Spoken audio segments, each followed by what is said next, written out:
আসসালামু আলাইকুম সুপ্রিয় দর্শক বন্ধুরা, আমাদের বাড়ির পাশে একটি নামাজখানা। এটা আমাদের মুসলমানদের সকলের উপরে 5 ওয়াক্ত নামাজ ফরজ।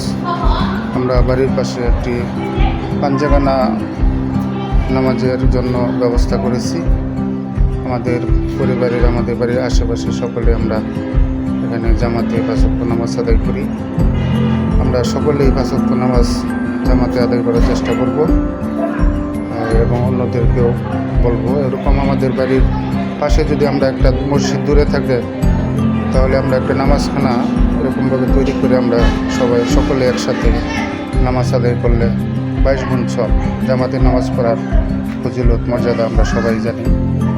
আসুন আমরা সকলে নিয়মিত নামাজ পড়ি এবং জামাতের সঙ্গে মসজিদ দূরে হইলে আমরা আমাদের বাড়ির পাশে এরকম একটি নামাজখানা করি। আমরা নামাজ পড়লে মহান আল্লাহ রাব্বুল আলামিন আমাদেরকে হয়তো বা ক্ষমা করতে পারেন। আসসালামু আলাইকুম ওয়া রাহমাতুল্লাহ।